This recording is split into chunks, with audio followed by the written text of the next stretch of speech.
Here with the bull fast Eddie. What's good, Eddie? Nothing. Everything's bad. Sorry. Really, bro? No, I'm joking. Everything's good. Everything's good. Copacetic. How's retirement treating? I don't know because I ain't done it yet. All right, so you in that in-between space? Yeah, I'm like in that weird space of not knowing what I'm going to do with my life. No, that's not true. I'm too old to be like that. I do know what I'm right now in the process of starting to train people and, the influencer type training on, not the influencer boxing necessarily, but training people, getting their following on, YouTube and different stuff like that. And, I kind of moving toward that as opposed to just physically getting my head punched in after all these years. I think it's a smarter route to go. Would you take an influencer fight? No, I mean, would I take one? Yeah. I mean, I would. I mean, there's obviously the bag that goes along with it, and then there's, it's interesting. It could be fun. I would train some of them. You know what I mean? Some of those guys who want to do it. But I would also be interested. I mean, it would be something fun to do. I think so. Is that a tough transition? You being world level boxer and then transitioning into just civilian? It is, because then I'll come into we in Bosie's right now. We at Bruce Gym right now, and you see all of these young, hungry fighters in here that are really talented, really good. And damn, I could do this. I could still do this, and it kind of motivates you to want to do it. But motivation ain't the end all be all, especially when it comes to something like this. This is a really dangerous and nasty sport. You got to be disciplined. Motivation is important, but always discipline over motivation. Looking at the older fighters, you saw the wear and tear, the injuries, head trauma, and you made it out with all of your faculties. Like, is that? I know you have victories. You reached the top level, but is that the most important thing to you, that you made it out unscathed? 100%. The by far. You know what I mean? Obviously, I would love to have more money. I would love to have more fame. I would love to have more belts and all those things. But I'm way happy with the fact that I can still conversate with people and teach people things and pass on the information. I can still get online and talk and have people, like I said, understand what I'm saying. I still forget stuff sometimes, so maybe I do got some issues. But but the reality of it is I'm extremely happy to now be able to do things that I enjoy doing, like basketball, for example. I love when I'm playing ball. If I was didn't know where left, right, up, down was, and I had to be helped to go to the bathroom, or help to do basic things, or people to feed me, all those types of things, which some of these people have to go through after their careers. Then yeah, I mean, it was, I'm just happy to be able to move around freely and be able to do the things I enjoy doing and spend time with my family and the people I love and things like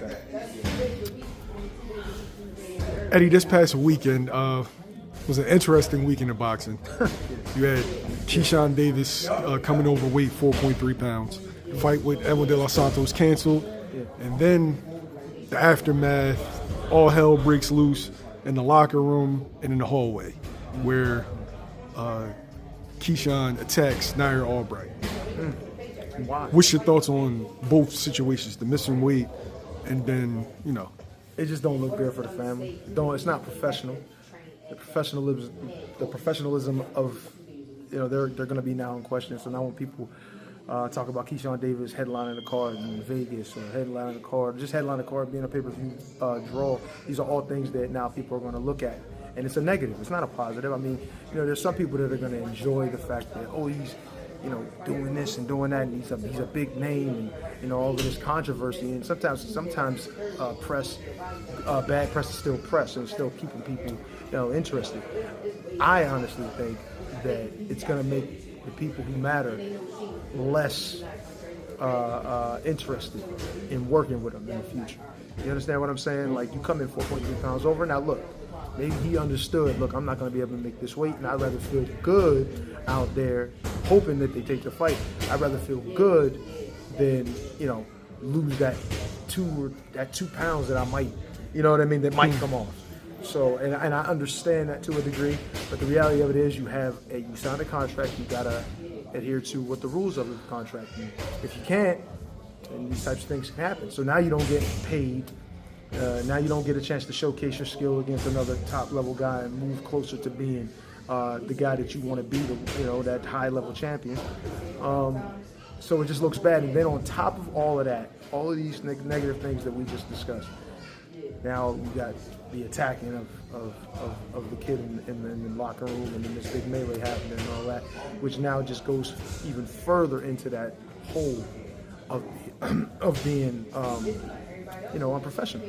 And it's just, and I don't want to say this is a whole boxing thing or whatever, and this puts an issue or a black eye, another black eye towards boxing, because it's such a small, and it's only one guy and one team or one family, but it's still, associated with it.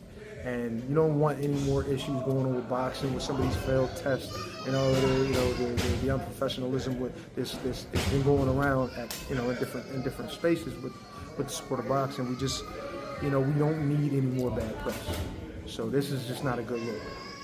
Can he bounce back from this? He can. I mean, time heals all, and eventually, he'll.